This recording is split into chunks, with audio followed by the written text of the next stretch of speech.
Welcome everyone. Thank you for our officers supporting us as always. Welcome to Louise, here through thick and thin throughout the year, helping us get the news and good news and sometimes bad news out to our residents. Thank you, Louise. Your attendance is appreciated. Thank you for our staff here. Sharon is standing for Wendy, who is unwell and not able to attend tonight. Thank you for attending. Can we confirm the minutes of the meeting held on the 8th of February and the 15th of February? That's page 7 to 12 and page 13 to 20 of our papers. Paul. Thank you, Paul. Happy to propose those, Chairman. Thank you, Paul. Can I have a seconder? Thank you, Julie. And those in favour, please show. That's unanimous. Thank you. Declarations of interest. Do we have any declarations of interest whatsoever? Being none, thank you.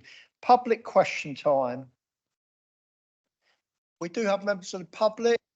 I do. Cameron, you would like to ask a question. And welcome, Cameron, and welcome, Kirsten, too.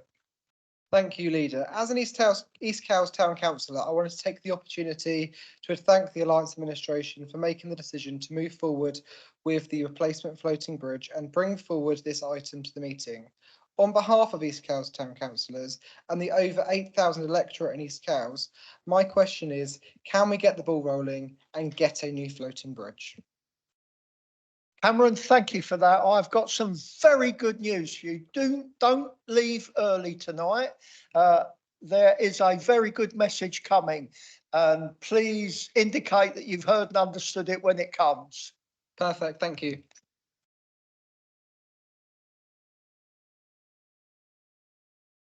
I have do I have the one or the two? Two, I have two.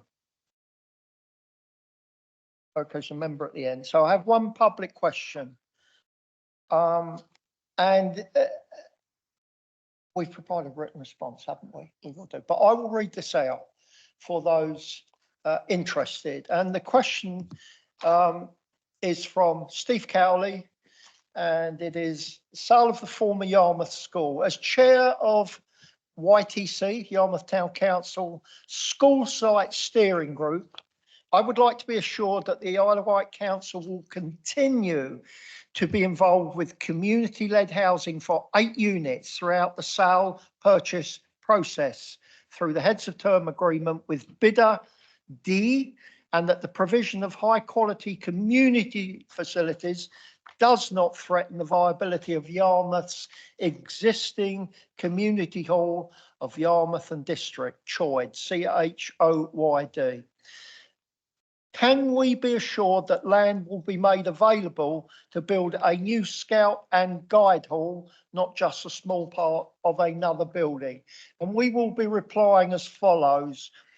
As set out in the report, it is Isle of Wight Council's intention to remain involved with the delivery of the social affordable housing throughout both the sale of this site and by having nomination rights to the completed properties. How this will be achieved is yet to be agreed, subject to legal advice, and will be reflected in the heads of term for the sale. The preferred bidder has stated in its bid that it would hope to work closely with the town council, either as full partners or in a consulting role. So Yarmouth Town Council will be able to discuss how the new community facilities could best operate alongside Yarmouth's CHOYD building, if it would like to do so. The new Scout and Guide facility is subject to planning permission. Therefore, Isle of Wight Council as a landowner can give no assurances regarding this. However, it is the purchaser's intention to work closely with the local Scout and Guide groups to understand their accommodation requirements and provide the space or land needed. This could include part of the formal school playing field if this is the Scout or Guide group's preference. and if new accommodation can be built there, for example, if planning permission is granted. In their bid, the preferred bidder states that one of the partners that make up the foundation has been financial supporters of the Scouts for a number of years, and the Scouts are preferred beneficiaries under their trust deed. Yarmouth Town Council has been in advanced discussions with them, that being the Scouts, about relocating, and those discussions will be honoured in all respect. That will be the reply sent to Yarmouth Town Council and to Steve Cowley, and I hope and I'm sure it will give them comfort in that the disposal of this site and our agreement tonight, should it be so, will indeed help the community of Yarmouth in the way that they are seeking. Thank you. There being no further public questions, Chairman's announcements. I have very little to announce tonight, other than I spent today with representatives of the government in Ryde who had a visit to Ryde to around the town to see how the £20 million of funding could be allocated and spent through the town board in the coming 10 years. So very interesting visit with them. They were interested to see some of the projects and the board, it has to be set in place by the end of March, and the chair has been selected. And all this will be informed very shortly. So that's my announcements. Thank you. Report of the Cabinet Member for Adult Social Care and Public Health, the Director of Public Health annual report, childhood obesity, call to action. That's page 2140 of our papers. Over to you, Debbie. Thank you, Leader. Members and members of the public, you have before you the annual report of our Director of Public Health. It's a statutory duty, a requirement for the Director of Public Health to produce an annual report, but it's the content and structure of the report is of his choosing. Having said that, there is a requirement placed on the Isle of Wight Council as the relevant local authority to publish the annual report. And I'm absolutely delighted that this year our Director of Public Health, Simon Bryant, has chosen as the subject for his annual report, enabling the Isle of Wight's children to be a healthy weight. And I appreciate the care that he is showing towards our Isle of Wight children.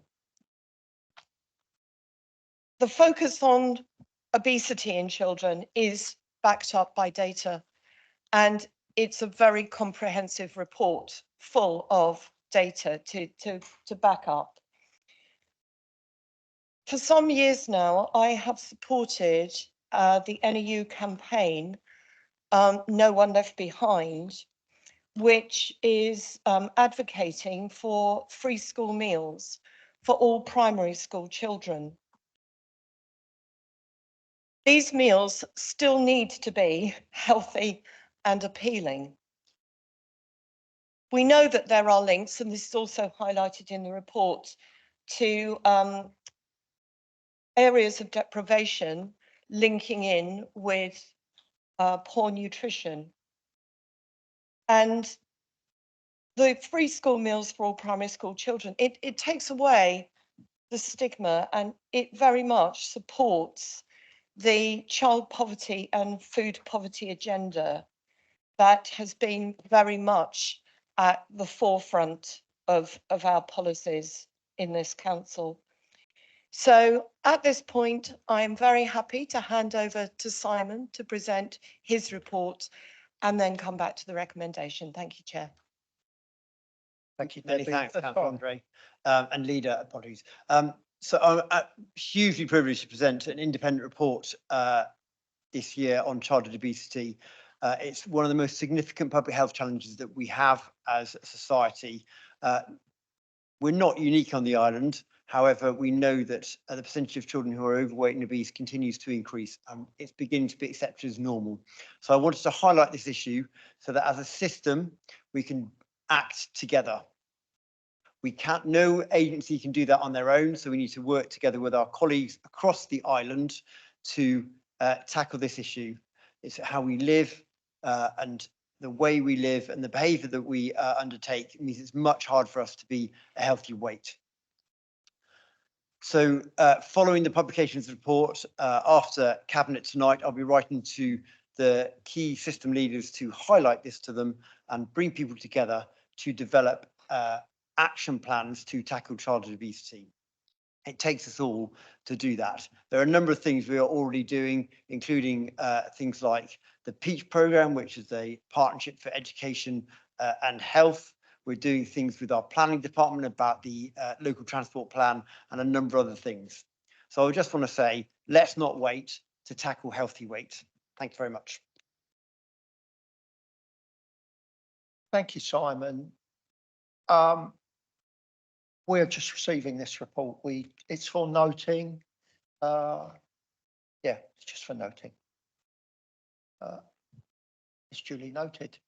You're happy to note it? Chair. Are you there? Yeah. Chair, if I may, there are actually two parts to the recommendation. We're asked to note, but we're also asked to endorse the ambition within the annual report, which acknowledges the significant challenge that we face in respect to the rising levels of childhood overweight and obesity, the multifaceted causes, the impacts, and the system-wide collaboration that Simon referred to required to halt this worsening trend. Thank you, Chair. Thank you for that, Debbie. Any comments on this? And we're happy to note that aspiration as well. But any comments? Are we happy that that is noted? Just a few words to Simon for the work and effort you've put into this. I know it's an annual report. We're appreciative of it and all the work and support that you give us at this council and thereby our community on an ongoing basis, Simon. Thank you for that. My pleasure. A Smokefree Generation, 5A, pages 41 to 50. Debbie? Thank you, Chair. Yes, I'm very pleased to bring this report before you all. The report outlines, as it says in the summary, plans to sign the local government declaration on tobacco control and to spend up to a maximum amount of £2,547,480 on procuring a new smoking cessation and prevention service, considering recent government announcements to create a smoke-free generation and therefore make smoking obsolete. I'd like to highlight that this amount is funded by the Department of Health and Social Care, partly with public health over a number of years. And it is ring-fenced to this initiative. I'd also like to make clear that part of this is we really want to support those people who already smoke and want to quit with a variety of interventions, including vapes. However, we actively discourage vaping, especially disposables, and those flavoured vapes by those who don't smoke. So I just want to make that clear distinction. This is an issue that affects a very wide range of people throughout the island, and it's an ongoing project. As I say, it's funded for a number of years, and we are looking at it to be an effective way of tackling smoking through a comprehensive collaborative approach. I'd also like to draw attention to the appendix, which is the second part of the recommendation, which we are being asked to support as a cabinet, which is a declaration on tobacco control, which we are asking for this declaration to be signed by the leader, yourself, Chair, our Chief Executive, and Simon as Director of Public Health. And I'd just like to highlight that this declaration has already been endorsed by Professor Sir Chris Whitty, the Chief Medical Officer from the Department of Health and Social Care, Councillor David Fothergill, Community Wellbeing Board Chair of the Local Government Association, Professor Jim McManus, the President of the Association of Directors of Public Health, Professor Maggie Ray, the President of the Faculty of Public Health, Julie Barrett, the President of the Chartered Institute of Environmental Health, and John Herriman, the Chief Executive of the Chartered Trading Standards Institute. So this is a national declaration to go to government on tobacco control. And that's what we are asking Cabinet tonight. Thank you. Thank you, Debbie. Simon, is there anything you want to add to that, or are you happy with Debbie's summary? If I'm allowed to add a couple of words, if that's okay, Leader. So absolutely, as Councillor Andre says, really commend you signing up to the Smokefree Declaration.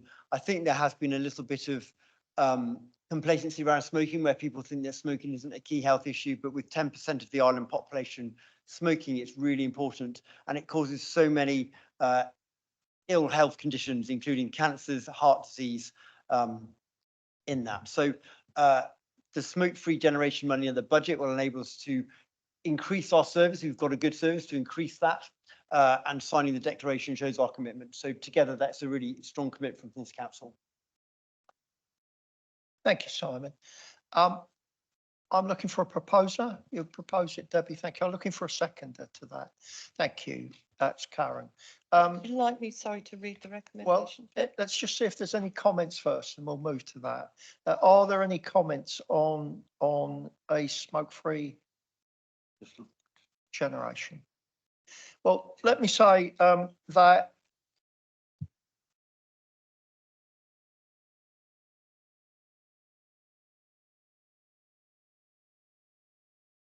I just want to draw your attention, page 42 of my papers, and it's paragraph 9, which brings it home, I think, Simon, which is, I'll read this because it's very plainly written, and I think it tells the message. We can all be complacent on this island, but what we've got to realise is that no.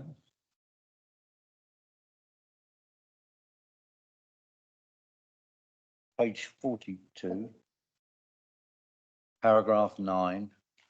Through modelling, it is estimated smoking could cost the Isle of Wight economy 114.1 million each year, a figure that's broken down into losses in economic productivity, 65.1 million, social care costs, 43.9 million, healthcare costs, 4.4 million, and fire costs of 0.7 million.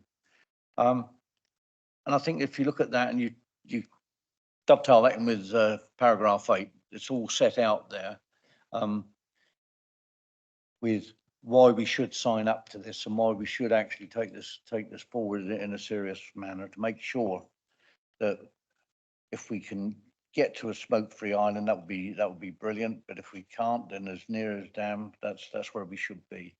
The economic costs speak for themselves, but if you also look at the same page, you'll find that there are incidents of death and illness that are quite mind-boggling. I'll leave it at that, Chair. Thank you very much. thank you, Ian. Any other comments? Let me add then that I'm more than happy to sign that at an appropriate moment. Great initiative. I know we do this constantly, and so we should. Ian's right to point out, some numbers, 10% of our population smoke, 9% of pregnant women smoke, affecting themselves, their own health, that of the unborn child. And these are cycles that we are in my view, well to invest into to break that cycle of smoking. And I suspect that many people who do smoke are interested in stopping smoking as well. And so our investment is, for me, is a very good investment. And as Ian's pointed out, some of the numbers of losses to smoking on this island are quite significant. And I'm happy to support this motion. If there's no further questions, those in favour, please show. That's unanimous. Thank you all. Move on to the report of the Cabinet Member for Children's Services in determining the school academic year, dates 25-26. So that's not this year, this is next year in 26. And that's pages 51, 58 in our pack. Over to you, JP. I'm probably going to say even less than you have there. Call him JP. Thank you, Chair. Yes, annual paper, just we go through this process of identifying school dates. The current pattern was set in the year 2019-20, following a consultation then when there was a change to a 2-week October half term. I think we can safely say that has bedded in now. Consultation responses indicate that that is the favoured approach. So the new dates are set out on page 55 of our bundle. For those who are interested in the specifics, and obviously will be published as soon as and when appropriate. So without saying any more, Chair, the recommendation at paragraph 5, the Cabinet should approve the proposed calendar date, term dates for 25-26 as outlined in Appendix 1. That's page 55 of this report, and I'd look for a seconder. Thank you, Jonathan. That's seconded by Debbie. Any comments on this? Paul? It's just a curiosity, really. We know that our education rates on the island are nothing to be proud of, and I'm wondering whether that 2-week break in October and the 5-week break that we have in the autumn is actually reaping the benefits that we thought that it might do with that shortened summer break. Thank you. It's a very good point, Paul. I'm sure somebody has an answer to that. As I recall, Chair, I wasn't actually a member of the council at the time the change was made, but I believe it was part of the debate at that time. And as members will know, we are entering a process starting in the next few weeks related to school place planning, but looking more widely at developing an education strategy and improving the quality of education. That's no small task. We're talking about a 5, maybe 10-year strategy to pursue those ends.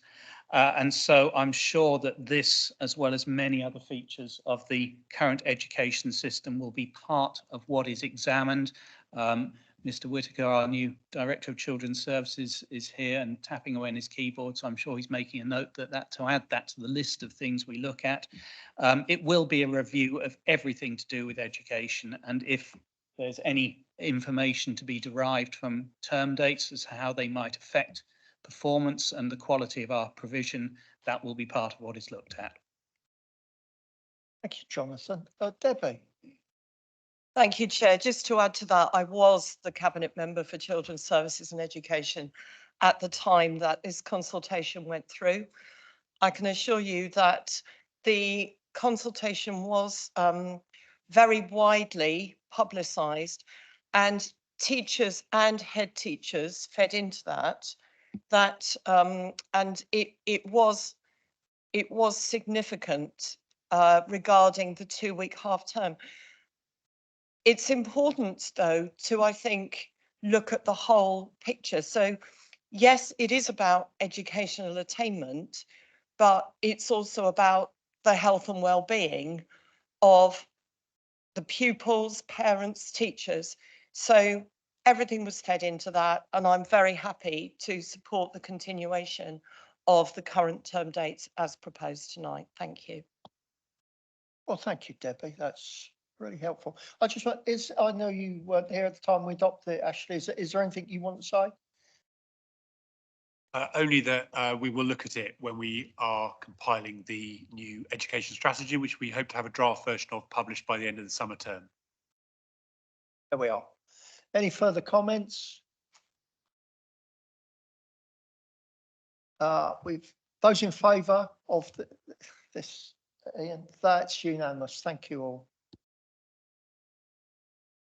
We'll move on to the report of the leader and cabinet member for transport and infrastructure. That's me. Concessionary travel reimbursement 24-25, page 59 268, and this involves the reimbursement from the council to the transport provider, who is Southern Vectis in this case, of a rate. The background, the brief background to this is that coming into COVID, a system of reimbursement was adopted following DfT guidelines, which we followed, and setting the level of reimbursement at the levels prior to 12 months, the 12 months prior to COVID.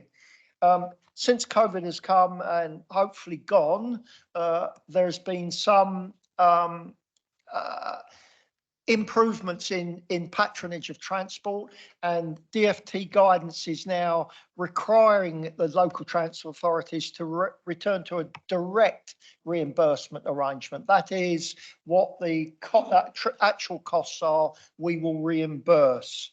The recommendations, that's the brief background to it. So it's just moving from the system that we've had just before COVID to a system where we will repay at an agreed rate the concessionary rates for the transport provider. I can read the recommendation out, but you can read them. The papers are public, but the approval will be given to return to the English National Concessionary Travel Scheme. Direct reimbursement principles that operators should be no better or worse off as a result of the scheme, and that reimbursement should be determined by the number of concessionary travel journeys undertaken on the operator's local bus service. That approval will be given, we're being asked to approve, to be given to maintain the existing discretionary enhancements as detailed in this report for the next financial year from 24 to 25. And that the delegated authority be given to the Strategic Director of Community Service in consultation with the Cabinet Member for Transport and Infrastructure and the Section 151 officer to prepare and implement the concessionary fare scheme reimbursement arrangements for the financial year 24-25. I'm proposing that I'd seek a seconder for that. Paul, thank you. As a avid bus user, I think it's quite appropriate you should second that. But well, I don't bother looking at them. I just ask you what the times of the buses are, and Paul has it. But any comments or questions? Or you must say something about that. No, I was just going to say on the human bus timetable. So just ask me anything to do with bus times, and I'll be jumping at it. No, I think this is really good, and I'm fully in support of it. Thank you, Paul. I even know, and you're coy to say it, that you've even held meetings on the buses between appointments with your residents.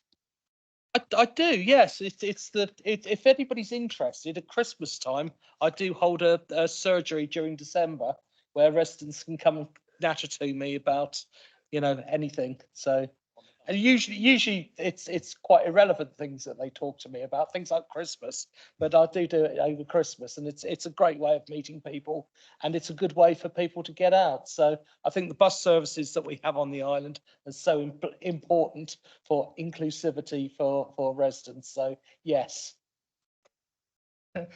Thank you, Paul. That's wonderful. Thank you. And if Southern Vectis are looking or even read this, they may dream up a gold award for the most travelled passenger on the Isle of Wight. To Paul Fuller. Ian. Many moons ago, I seem to remember that there were photographs with the names of avid bus users. Now, the Southern Vectis could look no further than our esteemed councillor friend, I think, Paul Fuller, if they wanted to put someone on the side of their bus. Can I just say, The paper actually is indicative of actually the Isle of Wight moving and getting back to work, etc. after the COVID situation. So I welcome this, and I see the DFT have push this forward, and quite rightly so. I think that it does, and I'm look over to Simon who's disappeared for the mainland, but I would say that it is very indicative about how the Isle of Wight is getting back to work, and if not fully there at the moment. We note that our leisure centre attendances are on the rise. We note also that our public transport is also moving back to 2019. How can I say, usage? Thank you very much indeed. Thank you, Ian. Any further comments, questions? It's been proposed, seconded. Those in favour, please show. That's unanimous. Thank you all. That brings me on to Cowes Medina crossing. So for those of you that are confused about what the Cowes Medina crossing is, it's the floating bridge. Why we've called it the Cowes Medina crossing, I don't know, but it's the floating bridge. And to give you some idea of this issue, it runs from page 69 to 226 in our papers, giving you an indication of the complexity and the struggles and toils that we've had over many years with this. However, we are coming to a conclusion. And tonight, that conclusion, it's not the end. It's not even the beginning of the end. It's not even the end of the beginning. I'll take a speech coming on. It is going to be a decision that has been a long time coming. I know that many people have been interested and waiting for this moment, and so have we, and so have I, through all the toil and troubles. And I've given to you a recommendation. I'm going to read out. I'm not going to run through this issue of the floating bridge. We know what it is. We've had a report to scrutiny. It was an extensive report. On the basis of that, we are making this decision tonight. And you have it in front of you, and I'll read it out. And it's the recommendation. And this recommendation replaces all other recommendations listed on page 69-70 of our March 2024 Cabinet report. It says this: Cabinet agrees and resolves to replace the current floating bridge. Cabinet agrees to accept the recommendation set out in the Cabinet report as an indicative process, utilising previous work carried out in respect of the floating bridge over recent years. Cabinet agree that this information should be used to inform the next stage to ensure the necessary work is carried out as quickly and efficiently as possible. This will include working with the consultants 3S, who have supported the recent review and have extensive knowledge of the process and background. 3S will positively support the stated aim and project to replace the floating bridge going forward. The scope of their work is to be agreed between Cabinet, officers and 3S. That is the recommendation. I would like a seconder.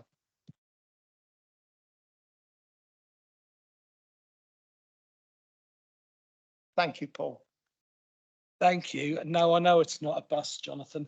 I would very much like to second that proposal. As a Cowes member, this has been like a thorn in the side for the people of Cowes and East Cowes for a very long time. Very, very happy to see that we have agreed a way forward.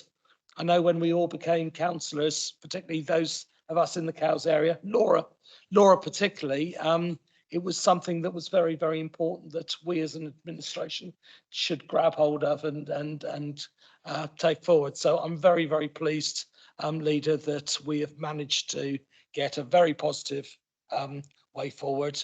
And I'm pleased that our friends from East Cowes Town Council have also come here and for this announcement this evening. So thank you very much, Leader. I think it will be welcomed, and yes, fantastic for Cowes, fantastic for East Cowes, fantastic for the island. Thank you, Paul. I'll take Julie if I may, Cole. I was actually going to say, Louise, I'm more than happy to give way. I know it's protocol that Cabinet go first, but given it's Councillor Love, I'm happy to give way. I'll talk out if you're happy with that. Very kind of you, Julie. Thank you. Carl, please do. Chair and committee, thank you so much. I feel like since I came into office 7 years ago that I've done nothing else other than dealt with the floating bridge. And I think this does bring to end lots of difficult debates and lots of heartache for my community and the people of West Cowes as well. It's been 7 years and it's had all kinds of impacts, everything from businesses closing to many, many hours of debate and soul searching in the communities and right across the island. And there's been a lot of heartache involved in that for a lot of different people for lots of different reasons. So I'm looking forward to working with this committee and the boat builders and hoping that we will be engaged fully in the consultations and debates, not just about the processes, but the detail, along with the East Cowes Town Council and others. And I just want to say to the community, remember, this is not going to be a quick fix. This is going to be a few more years yet, but the end is in sight. And I can only feel great relief that we don't have to debate the rights and wrongs of the floating bridge anymore.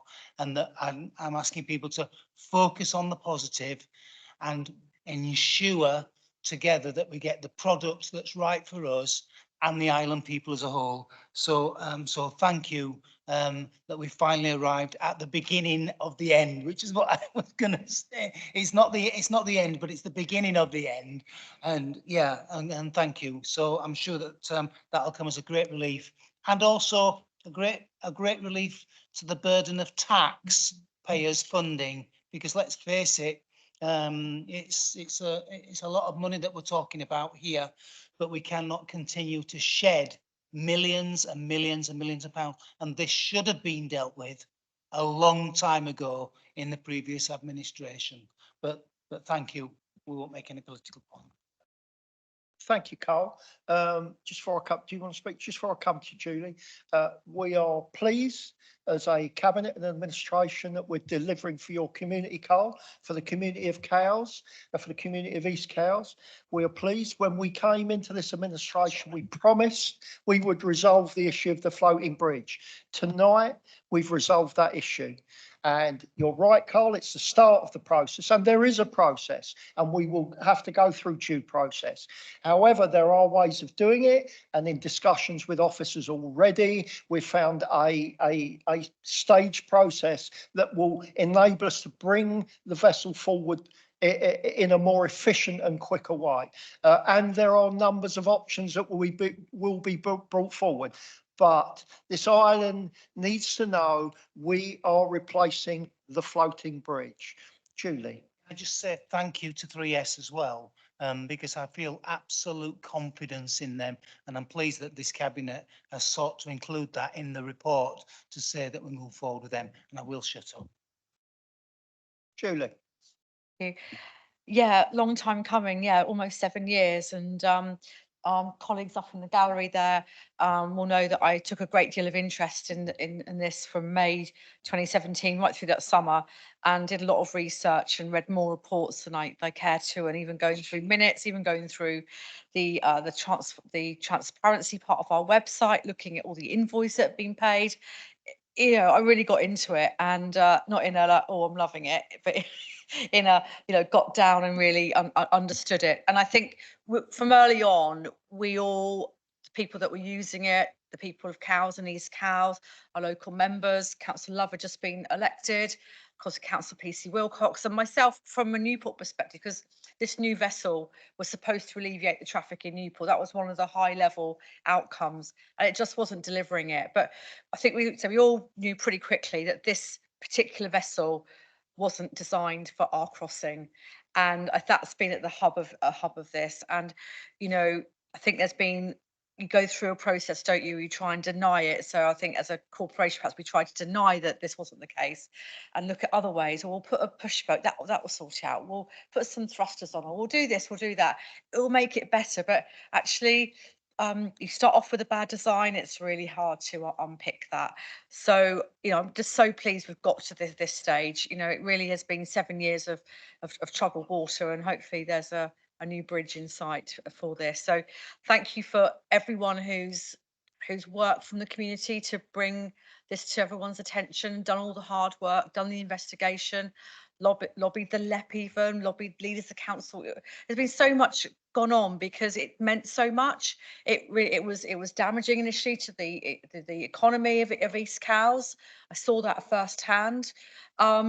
And it's come a long way. And I think the issue where we are now, there's been a lack of love for the vessel now, isn't there, and a lack of trust, and that's really hard to win back. So this monumental step going forward, and you're quite right, leader, this was one of our pledges as an administration, and I'm so pleased I'm managed to sit round the table that you can make that announcement. I know we're not there yet, we're not cutting ribbons yet, but at least we've learnt so much, and we can apply a proper process and get a long lasting you know, another vessel crossing for this important link on our island. So just a big thank you from me to everybody involved. Thanks, Julie. Any other comments? Just before I move to the vote, let me just add further that the work that will be carried out, it will be due process. We must follow due process. The work carried out will look at numbers of options, and some of those options will not be a financial burden on this council. That's not to say that that will be the final option that is chosen by this council, but they will be one of the options. So for those concerned about that, at this stage, that our decision tonight does not commit this council to additional investment in a new vessel at this time. Just to make that very, very clear, that there are options available to us that will be sought out, researched and brought back to report before we pull the trigger on actually buy, if we are to buy, or whatever options there are of the new vessel. So as long as that's absolutely clear, it's been proposed, it's been seconded. Those in favour of replacing the floating bridge? That's unanimous. Thank you all. That moves us on to the draft island planning strategy, almost as large, or in fact larger than the Cowes Medina crossing, pages 227 to page 504 of our papers. Paul. Thank you. Anything that you can do, I can do bigger. This has also been going on for over 7 years now. There's been huge amount of consultation, a lot of engagement with the local communities. And I remember when I first joined, when I got re-elected, one of the things that somebody said to me was, well, you know, 1,045 houses per year, which was the at one stage the standard method for the island. You know, the island could not cope with that, and we had to get that number down. In previous proposals, we saw garden villages across the island, spread across the island, and a lot of the island was going to be covered in concrete. One of the things that I aimed to do when I got back onto the council was try to suppress that number as much as I could. It's all about being sensible. I think in the last couple of years, one of the things that we've seen coming forward quite a lot from members is the need to build homes for our young people. Affordable homes, social homes. It is something that is sadly lacking. And certainly over the last couple of years, and certainly, well, I say the last couple of years, the last 18 months, it's made us think about how we can do affordable housing, social housing a lot better. And I'm really, really pleased that when I attended corporate scrutiny on Tuesday, that there was a proposal that was made by corporate scrutiny, which helps to sort of like focus things a little bit. And one of the, you know, there was 2 proposals made by corporate scrutiny on Tuesday, and both of those have been encompassed within the recommendation to send this to full council. I will go on and say what those were. One of those was to about Isle of Wight Council owned allocations. We have several allocations across the island. What I've suggested, or what myself and officers is suggesting, is that a paragraph goes into the IPS that says, as any site is owned by the Isle of Wight Council, the council should seek to bring forward the land through an appropriate council housing delivery vehicle that maximises the number of social homes affordable to island residents. That is really, really key, and I'm really pleased that that came through from scrutiny, because I think it is an important issue.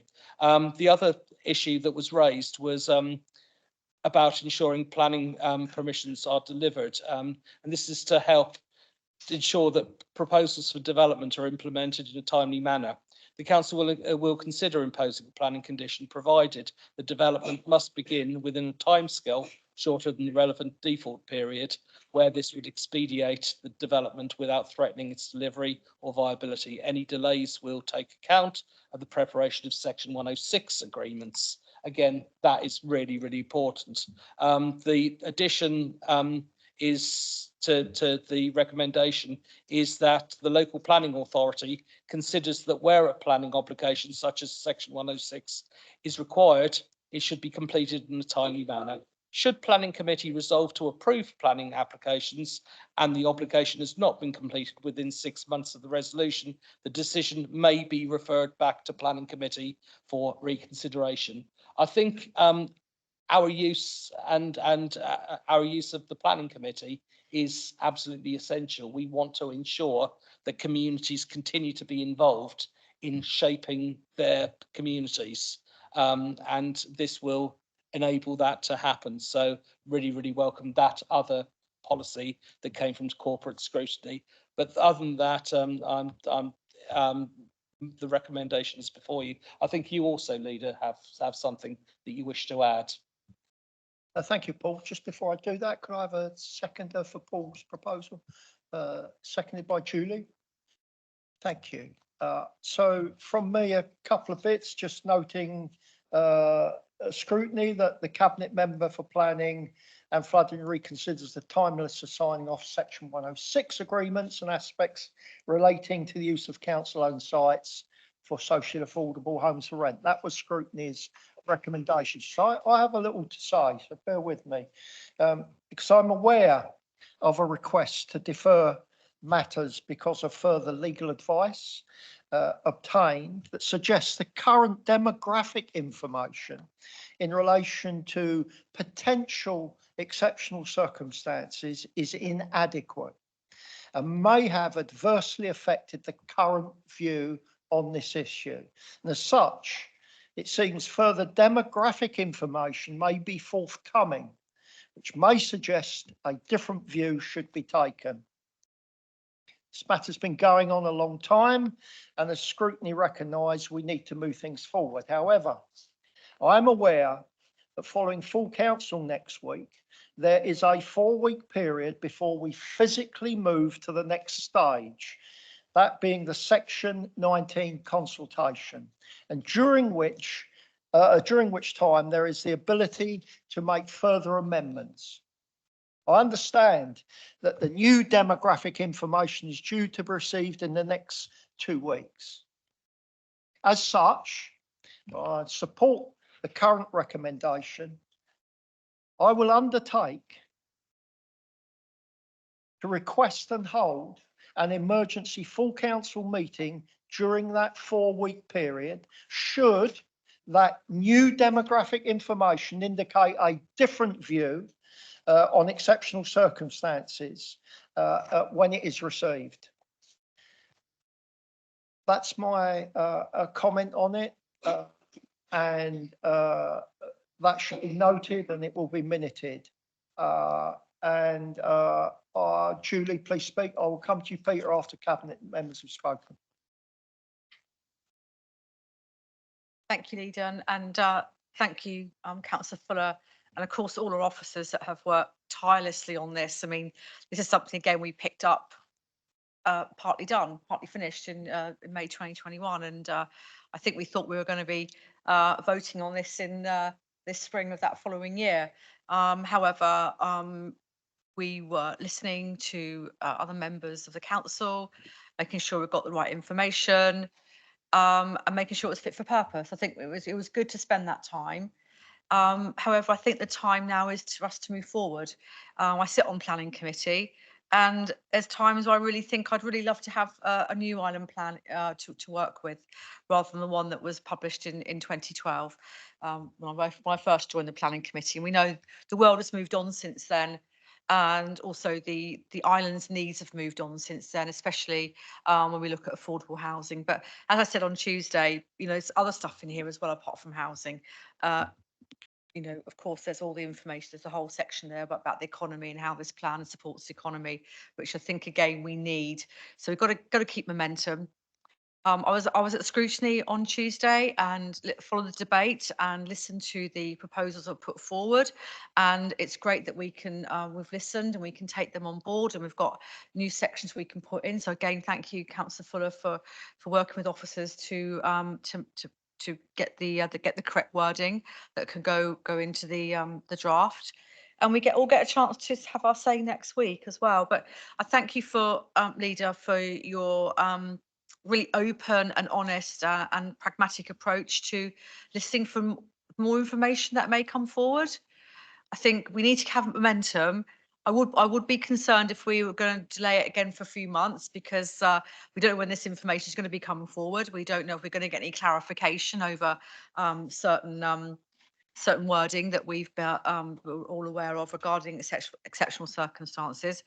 So I think that gives a really healthy window, and I think a lot of members are better get behind this now, having the comfort that should anything, you know, out of the blue come and change things, we have that opportunity. And I think there's a lot of misconception potentially out there, because we've been doing this so long, trying to get it onto the next stage of the section 9, the regulation 19, which is another step of stage of consultation. This isn't accepting the island plan.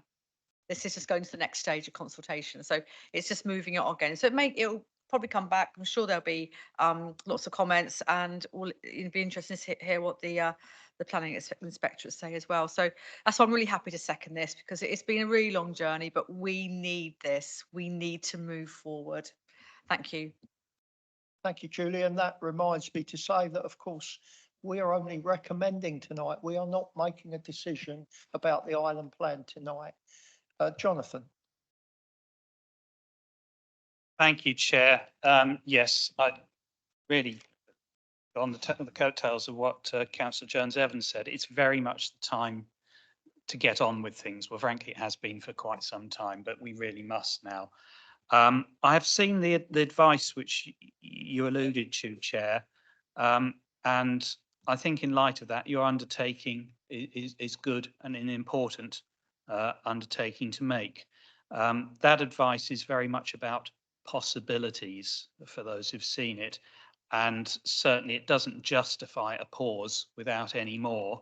But the fact that you're able to give that undertaking gives me confidence, and hopefully, as you say, we're only recommending, but I trust it will give the full council the confidence next week to move this on.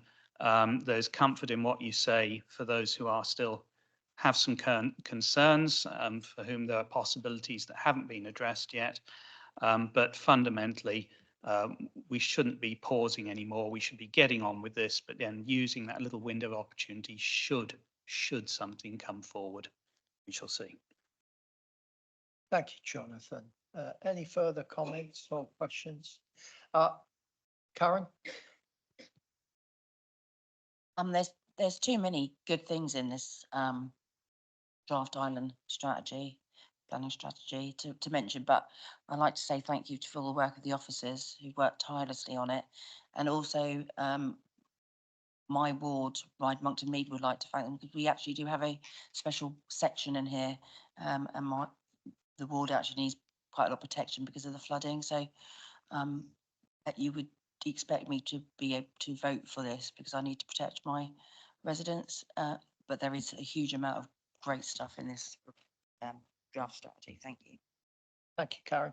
And then just to add that I would want my undertaking to be captured and available to full council, that I'm prepared to, as I read, I'm prepared to ask for an extraordinary full council meeting during that 4-week period if the demographic data comes back that suggests we should be doing that. Peter. Thank you, Chair.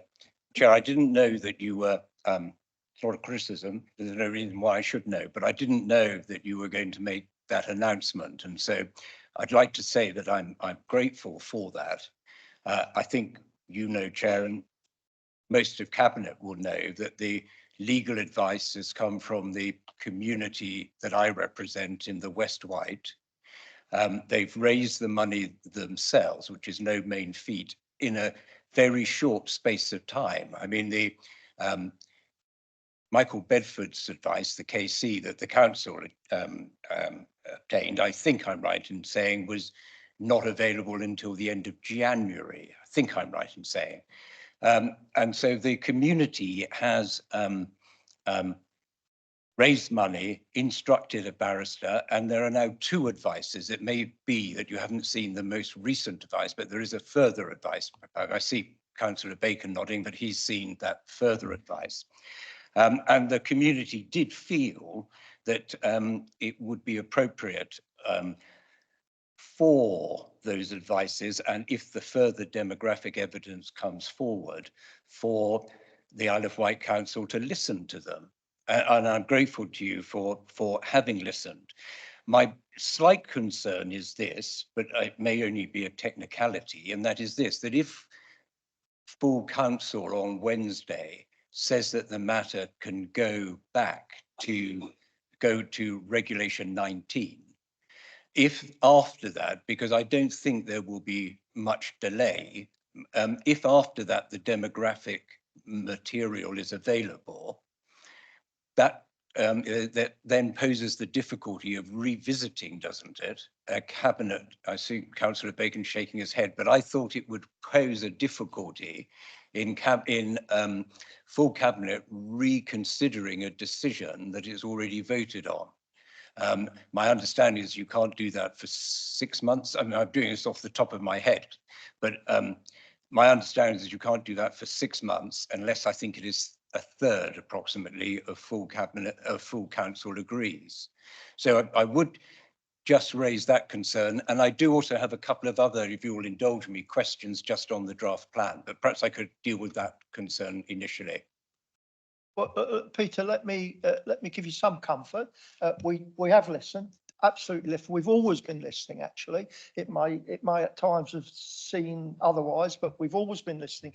We do appreciate that you represent people in your community that have concerns. We accept that and appreciate that. Peter, there are 13, 1/3 of this council in the Alliance Group.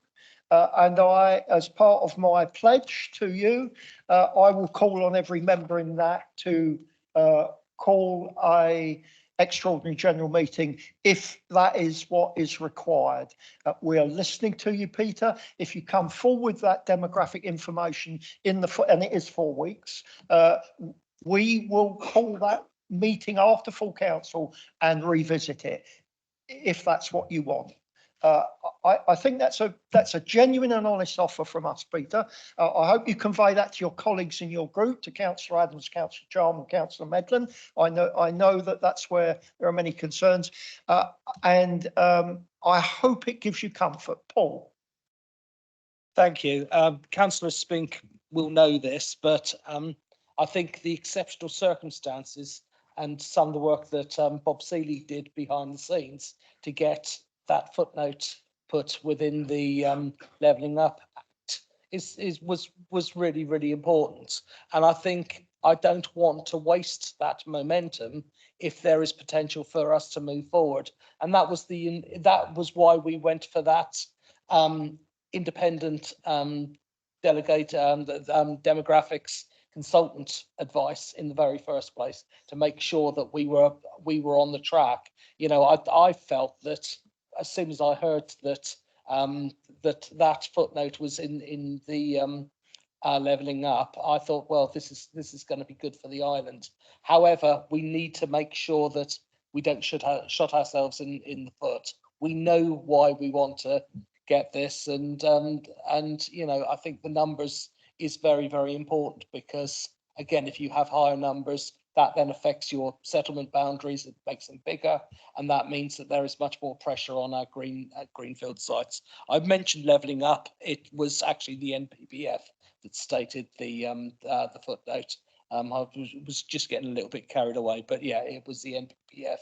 And you know, I think one of the other things as well with the NPPF is that it would be useful to have that extra planning policy guidance on putting that meat on the bone, because at the moment all we have is that footnote. So again, there is still some work to do, but again, let's see what comes through from the consultant that's been approached. Thank you.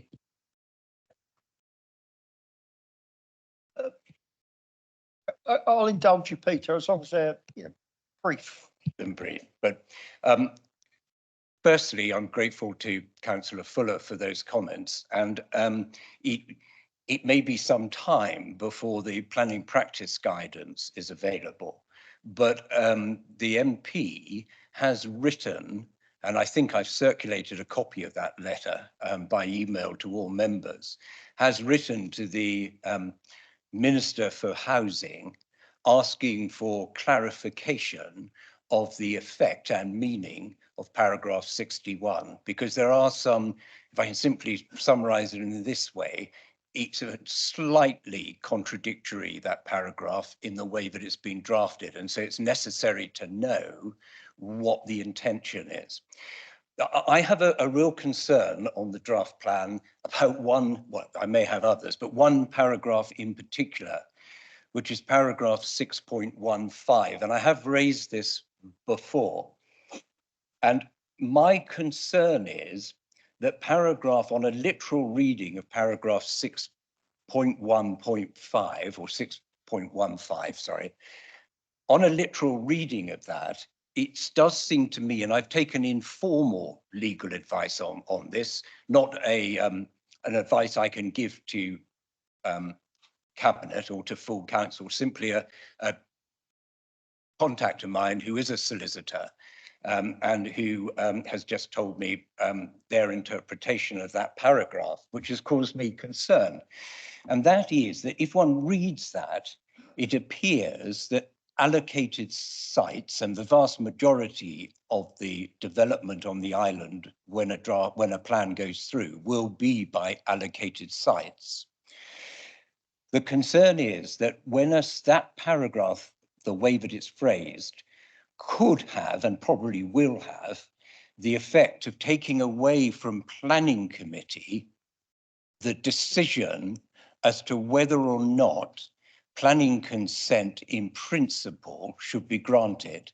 And it puts the power, the decision of the principal, it says that that is effectively taken by the allocation of the site and the subsequent adoption of the plan.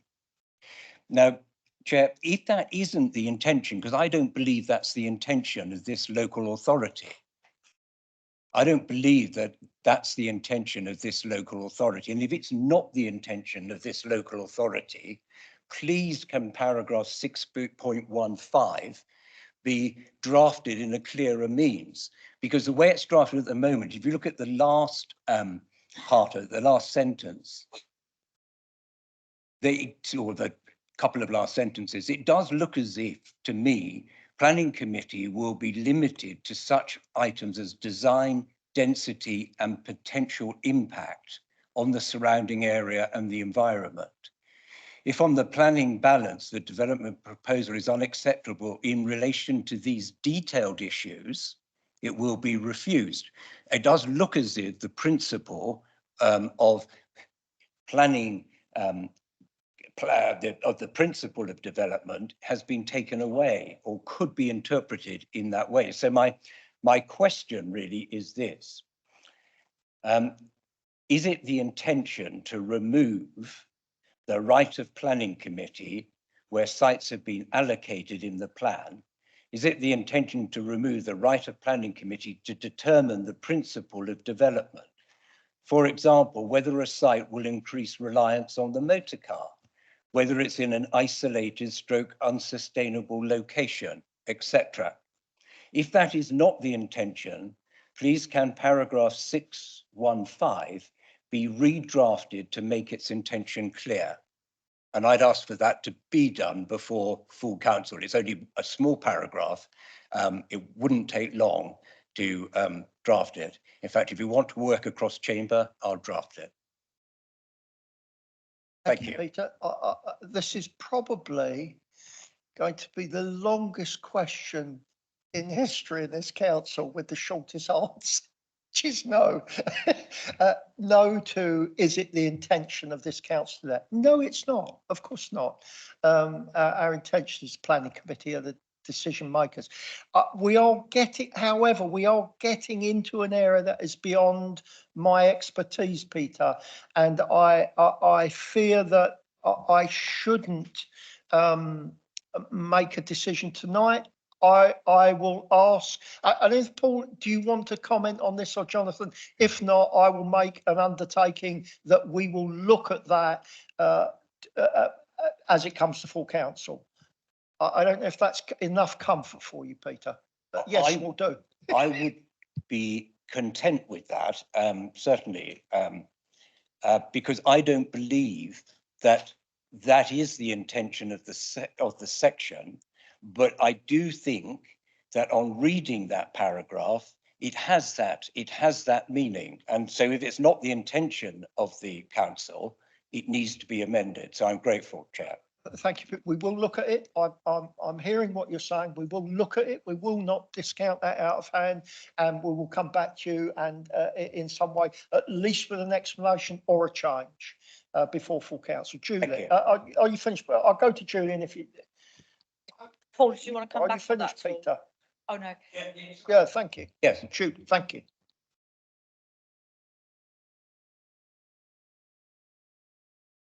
There's been a lot of correspondence since December regarding this, so I think there will be enough information for us to look at and to take a view. I'm just as question back. I know I can't really ask you questions, can I?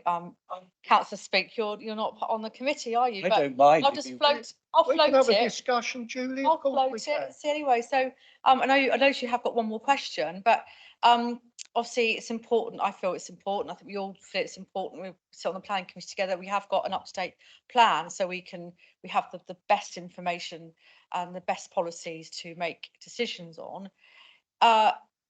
Is this your sticking point? So if this was to be sorted out and so that ambiguity was lost for you, would you then vote for the island plan?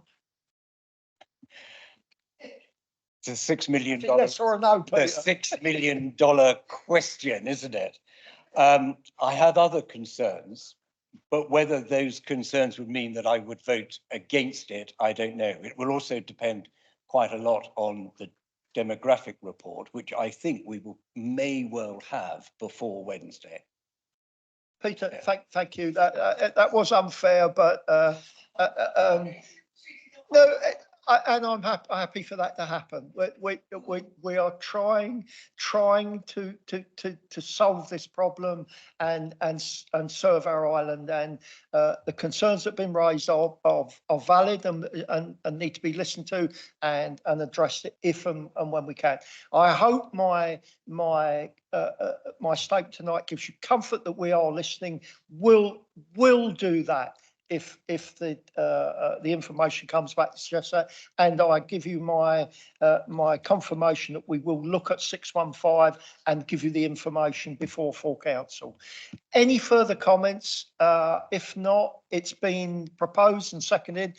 This is a recommendation to full council. This is not a decision on the draft island plan. This is a recommendation to full council who will make the decision. Those in favour of us recommending it as is, subject to the caveat and the confirmation I've given, please show. That is unanimous, and thank you all. On to those cabinet member announcements. Is there anyone want to start? Do you want to speak? Does nobody want to speak? Paul, where you go? It's been a busy day. It's been a busy week for me this week. Members will be aware that there has been a lot of ground movement in St Lawrence over the last 4 or 5 days. We were concerned that the flooding that took place at the end of last year will reap its head sort of like during this winter, and I think we're seeing some of that in St Lawrence. I think our heart goes out to all the residents that are down there that are being impacted by the stability of the land down there, and I hope that we can give a positive response in the future. In addition, I did attend a very lively meeting a few weeks ago up at Bonchurch, talking about the road at Leeson Road, and again, very, very passionate. In all my time in politics, I've never been to a meeting that had so many residents that were impacted by what we're seeing through coastal protection and climate change in this part of the island. The area is being monitored, and I think the council has done all that it can to support the residents, but we're still there, we're still listening, and please, if anybody is affected and they have concerns, please contact me or the team. It's so important, and my heart does go out to the communities that have been affected by the land stability issues. I'd like to say it's all going to be over now, but I think we've still got a few more months to get through, because as we all know, the ground is absolutely sodden at the moment, so that is having an adverse impact on things. But yeah, thank you. Paul, if I just thank you for that. Absolutely, this cabinet, this administration, this council do send our well wishes and our concerns to those residents so badly affected. And since your meeting that you refer to, of course, we have had some more distressing news in Ventnor of lost properties and lost roads in one particular case. In and around, not strangely, the Undercliff area. And I think it would be appropriate for me to say that there has been some clamour for some time in rebuilding the Undercliff Drive at considerable millions of pounds. I do hope that those asking for that spend of public money, even if we had it, in an area that has just seen a landslip within 50 metres of the Undercliff Drive that has lost properties and roads, is an absolute folly. It would be a risk too far for this council, for this administration, and for public money to be spent on rebuilding Undercliff Drive. Julie. Thank you, Chair. So it's been a really busy month as well since we were last here. I've been able to represent the island at the round table for the summer reading challenge with Lord Parkinson. So I was able to deliver what we're doing on the Isle of Wight and the the challenges and the successes that our libraries face with that, and hearing from all across the country if there was the 3-year pilot. So it's a really great privilege to be able to be at these events and speak up for the island and share our story, and also bring back learning. So we're hoping to do a bit more learning with Portsmouth, who have led a very good summer reading challenge pilot. And I think, Councillor, you might be interested. They say using tuk-tuks as well as part of delivering some of their services. So that's quite interesting.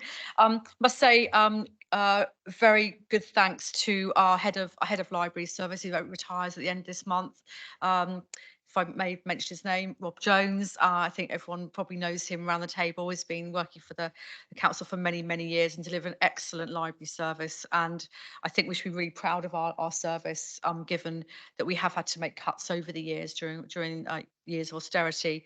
But thankfully, part of it is a statutory function, and which we deliver really, really well, and also working with other community groups and provide that family hub and the early years support as well. So just want to give hats off to Rob, and we are welcoming Karina Westwood, who is our head of heritage and libraries together now. So she's making a great difference. We're putting tomorrow expression of interest going in for the Guildhall. We're hoping to be successful with that stage for investment there. Don't always talk about an expression of interest because you never know what's going to come back. But I think everyone's very interested in the Guildhall.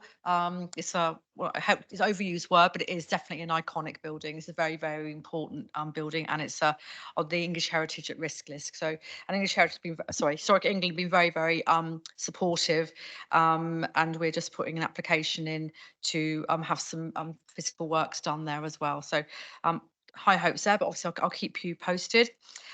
We've been working, as you know, we do a lot of work with Southampton and Portsmouth now, and the leader and I have been working to what the landscape is going to look like post Solent LEP. As you know, the local enterprise partnerships are being wound up by the government, and there's a lot of work to have to well, not only try and interpret what the government want, because we're not down the path of devolution like other areas are, but it's also to fit our geography, and also still deliver a business support and the things like careers hub, which is very, very important to us. So the leader and I have been busy doing that.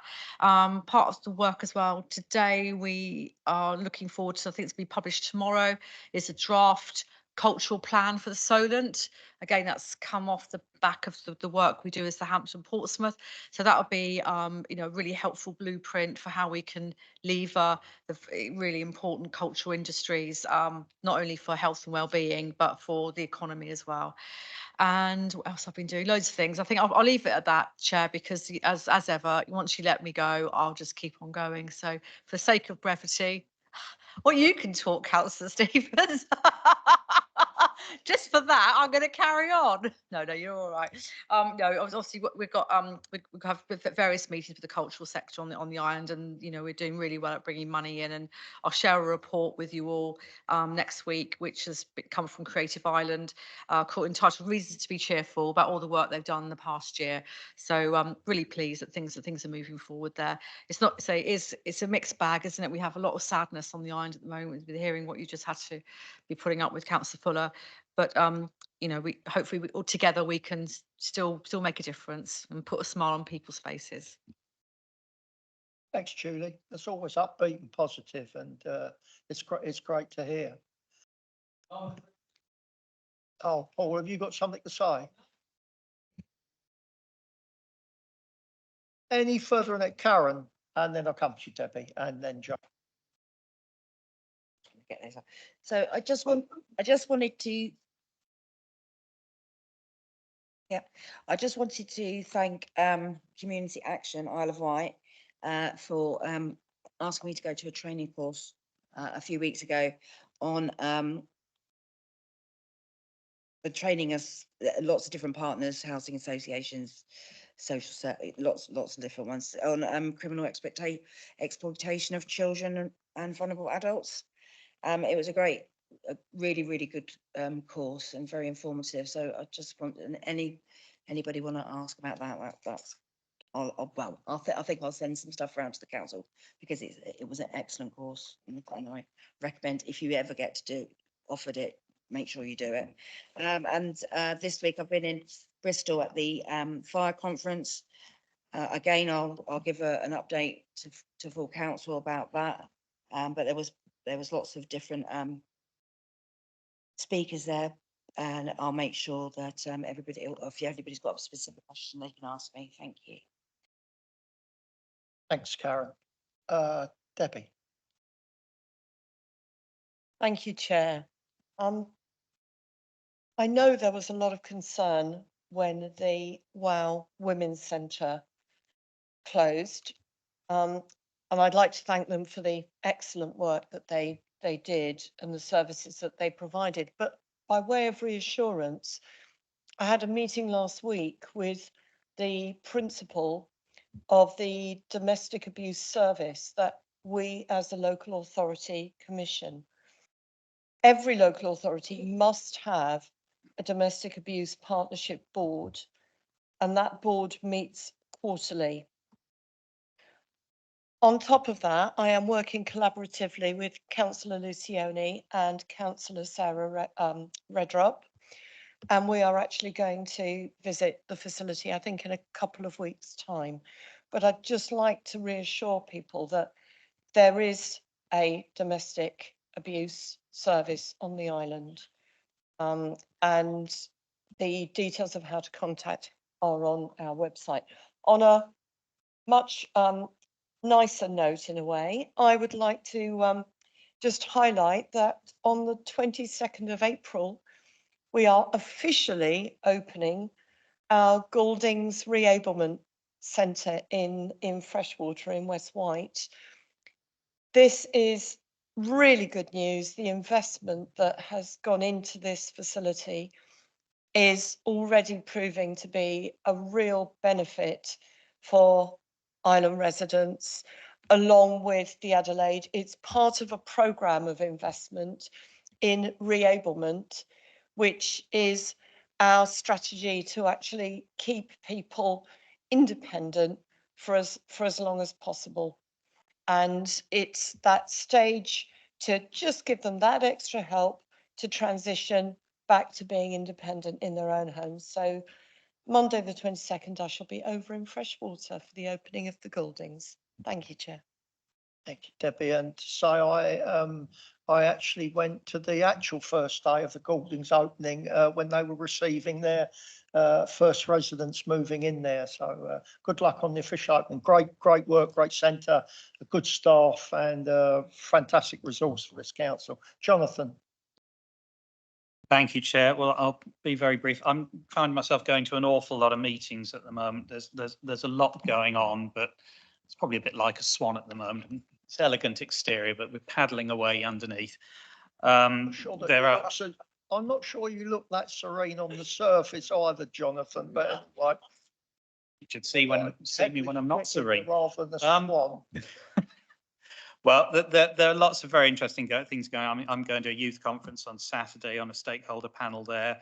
There's a lot of work in relation to literacy. The High Sheriff is doing some amazing work, organised a literacy conference last week and looking to establish a literacy hub on the island. Close to home, I'm really happy to report that the new leadership team in children's services is really bedding in, and the final cog arrives on Monday. I think our new head of care takes up post then. But what has been commented on particularly in meetings I've had, and particularly say a meeting with governors a couple of weeks ago, we now have a team entirely based on and focused on the island. And that, I think, is going to be a major benefit going forward. I referred earlier to the aim to develop a long-term education strategy. The fact that the team is now entirely island focused is really helping facilitate looking at everything all together and having a deep dive into what we can do, what work can be undertaken to do the best for our children and their opportunities and their futures. Just to trail that a key part of this will be essentially 6 months of public engagement. That's going to be starting in April. And it will be all about listening to ideas. We will be coming up with our own ideas, but testing those with all the various stakeholders involved in the system. And I think the key message is that we're going to be looking at the whole island, looking at everything, but we've got 6 months of talking and listening, and that will happen before we get to any decisions. So yeah, the swan's going to disappear. It's going to be frantic once that starts. But I'm looking forward to it because I think it bodes incredibly well for the future. Thank you. Thank you, JP. Any further announcement? There being none. Ian, Well, I might as well. go on then.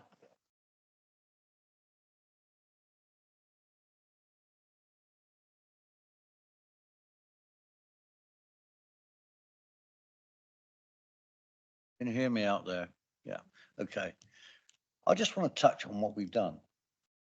I think it's right that as a cabinet, we should actually turn around and look each other in the eye and say, yes, we've achieved a balanced budget, a legal balanced budget.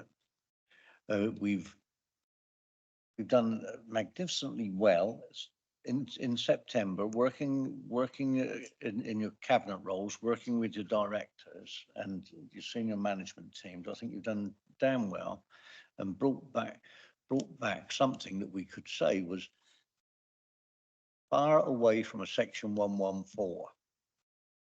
And I think that that's something for a small unitary council to be proud of. I think that what we did well. We were pushed with the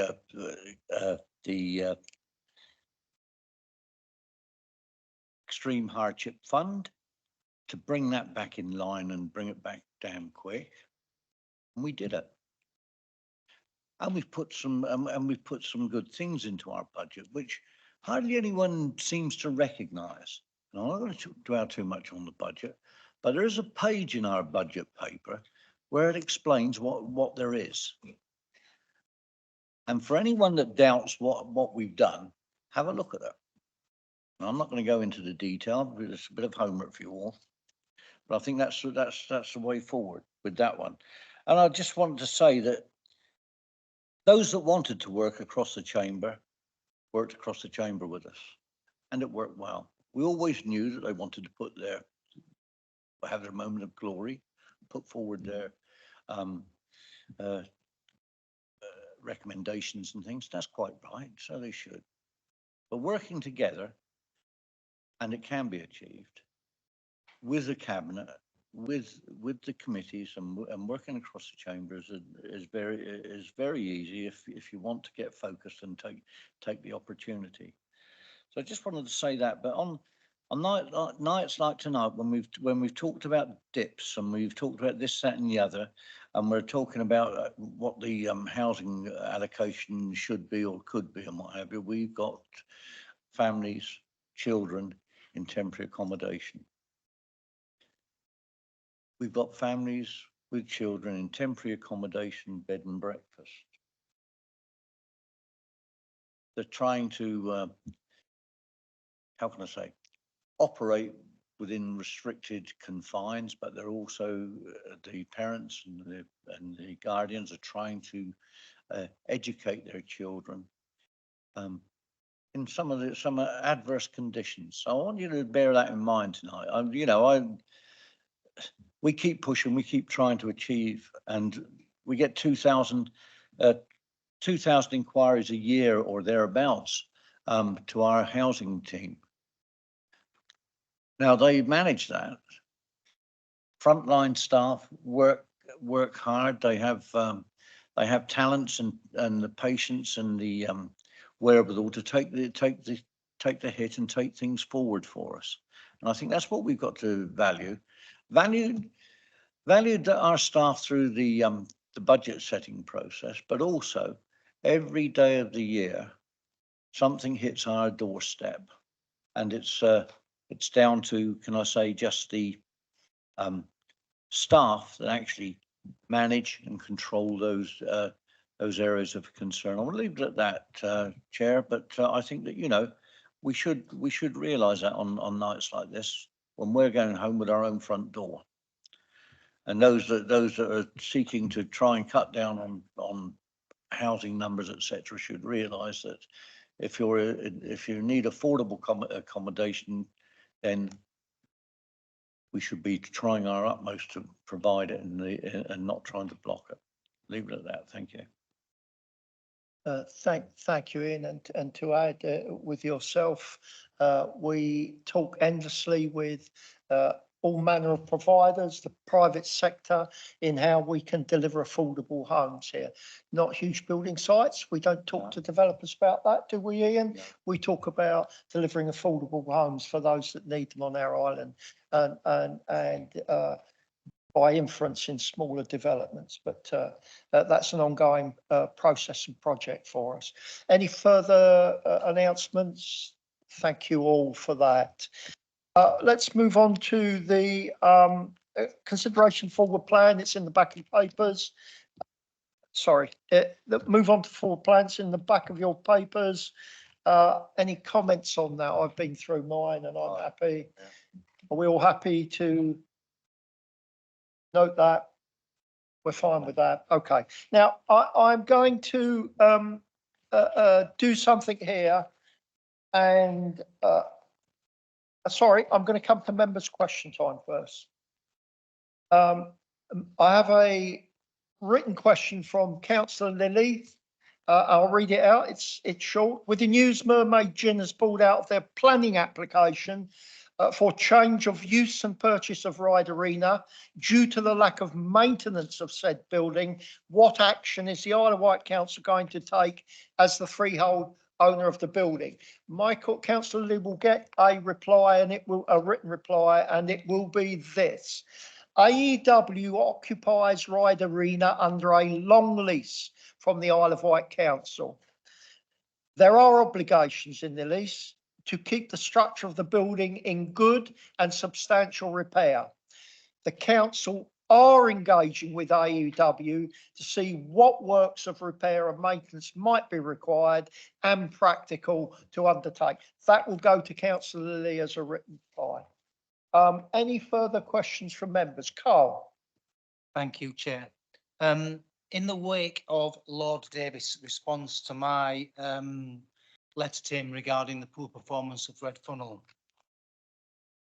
will the leader seek reassurance from Red Funnel to reassure Island people amongst tonight's announcements of 8 directors resigning from Red Funnel?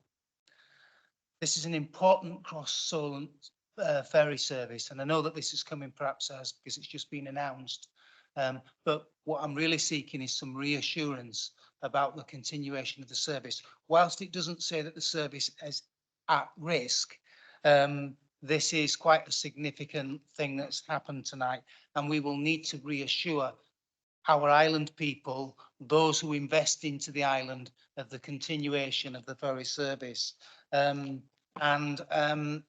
also to ask how does tonight's announcement impact upon the redevelopment of the East Cowes facility, which is the island gateway. So the announcement came just an hour or so ago about directors resigning, stating that they were redesigning the organisation and replacing their ferries. However, there's no explanation as to why 8 directors have resigned, and that will create conspiracy theories. So I just wanted to bring it to your attention that we need to seek clarification to very quickly explain to the island people what is happening and reassuring our investors. So I felt it was important to raise that here because there's going to be quite a lot of noise, I think, tomorrow in the press about Red Funnel, and this is just an additional element which has come as somewhat of a surprise. Thank you, Chair. Thank you, Carl. A brief reply from me. It is of concern. It's very fresh news for us, so I will need to take further advice on developments there. But in a timely way, I have written, as you know, Carl, to Red Funnel and had a reply, which I've shared with you and others, Carl. And the current chief exec of Red Funnel has offered to meet, and we are in the process of arranging our diaries to meet. If that is in the immediate future, and I hope it is, the topic that you've brought up tonight will be ahead of all other topics when we meet together. I didn't mean to spring that on you, but I thought it was important that we immediately got on top of that, because that will cause distress to a lot of island people. And whilst the press have reported it, I think it's important that we as a council seek reassurances to them as soon as possible. Thank you, Carl. And we will do that, and thank you for alerting it to us this evening. Any further members' questions? There being no further members' questions, I'm going to ask you, members, before we move on, that the next two items are listed in our papers as exclusion of public and the press. There are a small number, but nonetheless, I would be happy not to exclude the public and the press if you can give me your guarantees that you do not speak of any matters that are in the pink papers in your bundle. If you're able to do that, I will move forward and discuss this. Ian, if you've got a view, please do so. I'm always open and honest, but I do feel that I'm happy if members, and I know all cabinet members have read them. If I just refer to options, then you'll know what I'm referring to. Okay, so I'm quite happy to mute the reports and just take it forward. We can utilise, if you like, page 517 and 518. Yeah, we can do that. Can I have your assurances you won't refer to the pink papers? Do you want to speak on that? Just 1 second. Just very briefly, Chair, when I was leader a few years ago, we did adopt that practice. I think it's good that we can do that wherever possible. And the practice I followed, sorry, we didn't have a chance to have a word about this beforehand, was simply for members not to refer to any of the detail on the pink papers and refer to option 1, option 2 or something like that. But it does mean that we can conduct business as far as possible, openly and transparently. So I'm very supportive and it follows that practice. Paul, very briefly, please. Yeah, I think for the sake of clarity for the local residents and the community affected, I think it's important that we do have this in open and we are transparent. So yes, I think it is a big item that will affect that community. So thank you. Thank you, Paul. That's our view. Please do not refer to any information in the pink paper, and we'll move forward discussing it in open chamber. Over to you, Ian. Thanks, Chair. Right, well, agenda item 13A is the sale of former Western Academy, Western Road, Totland. And you can see the recommendation on 517 to sell the former Western Academy site to the preferred bidder based on the offer attached at exempt appendix 2 to pay the preferred bidder the BLRF grant available for this site and to delegate approval of the final terms of the sale to the Deputy Leader and Cabinet Member for Housing and Finance. What I would draw your attention to is on page 518 and look at various bids there. And you will see then that they are once again evaluated in the pink purple appendix 2. I would just refer you to that. I can't go any further with this because unfortunately I'd be identifying who was on the next page. So I take it you've all read the papers, and what I'd say is that we're going for option one, the strategic bidder. Okay.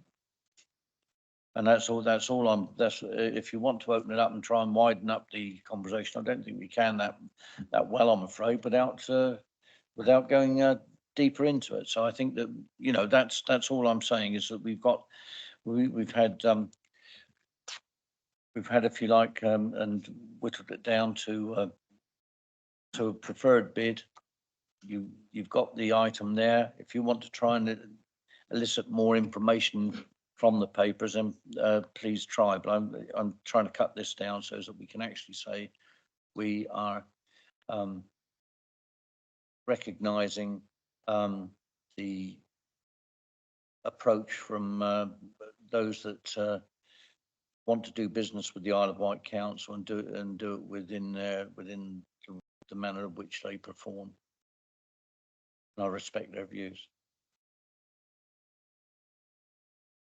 So you've got the recommendation. Does anyone want to talk to it about? Thank you, Ian. John, did you want to speak? I'm happy to second. No, nothing to add. Yeah. Do you want to speak? Oh, you seconded it. I'm sorry. Okay. Look, let's not ask detail. We've got the detail. Why ask? It's in front of you. Read the pink paper if you want to know what that detail is. As Ian has said, the key for us is that this has been empty since 2014. It had brownfield release fund. It is surplus.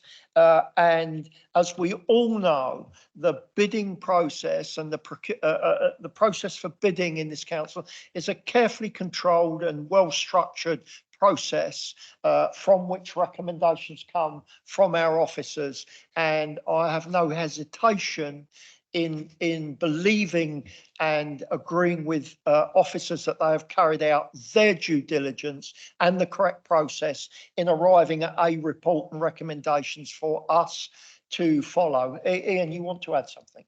I would like to just to add and clarify that members aren't involved, elected members aren't involved with valuing and moving forward on these sites. We comes forward with the recommendations of our highly professional and qualified staff. Thank you. Who, if they need to, seek advice and consultation from outside the local authority. Thanks for that clarification, Ian. Any further comments? Therefore, do you want to read recommendation, Ian? I've read it once, but I'll do it again if you wish. Oh, sorry, I didn't hear. Did Yeah. you?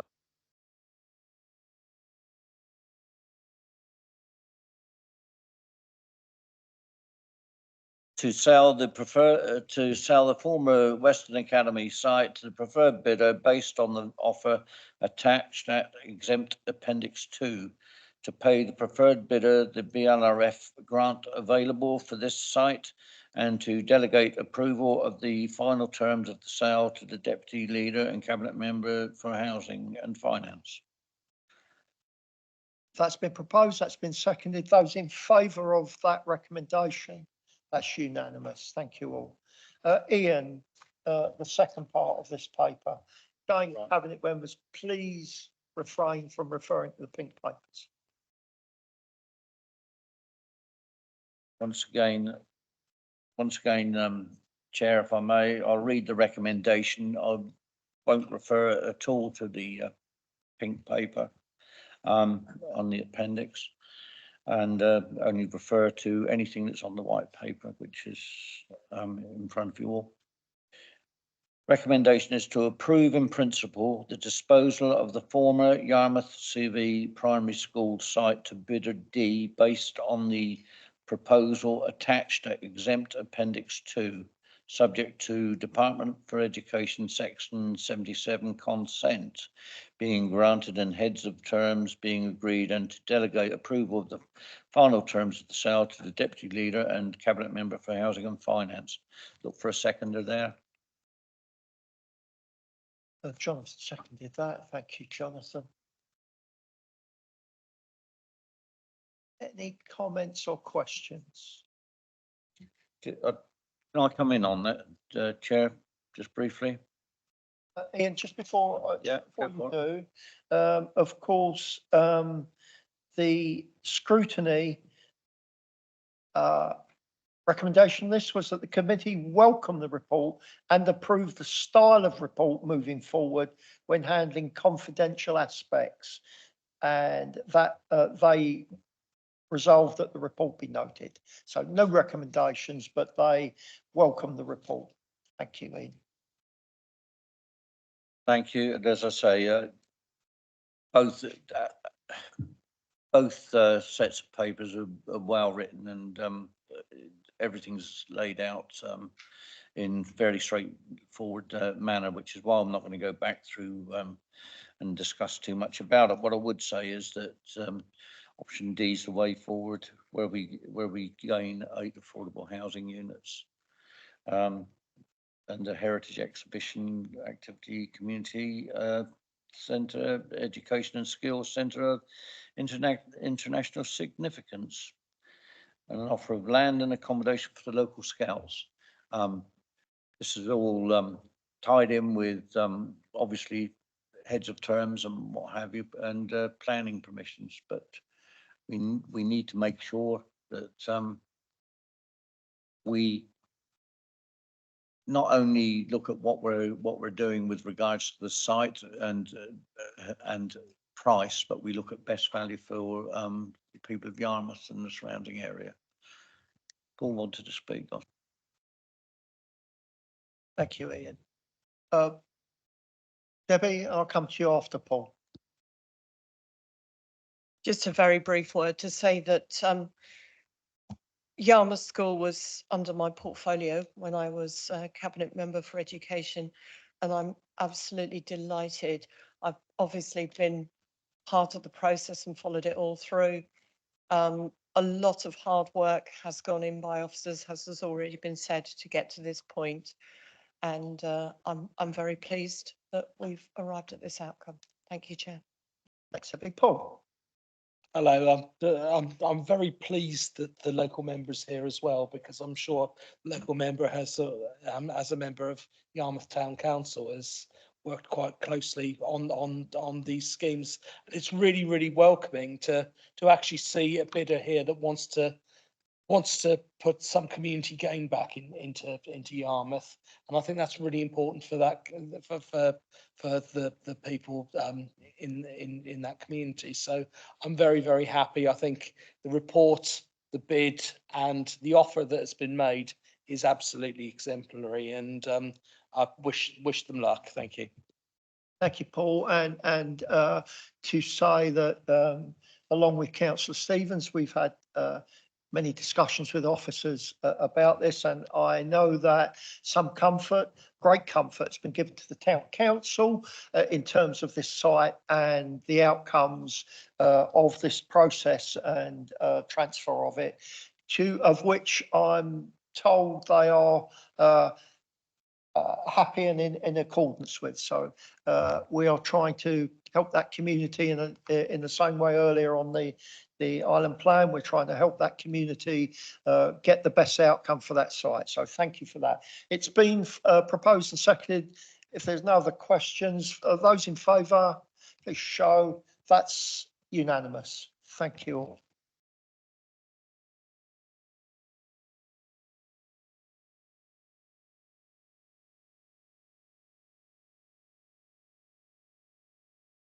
Concludes everything we have tonight. Thank you all. Thank you, Peter, for coming. Carl's been. Thank you for bearing with us. Thank you to our public. Thank you for our support from our officers, Ashley, and beside me, Sharon and Sarah.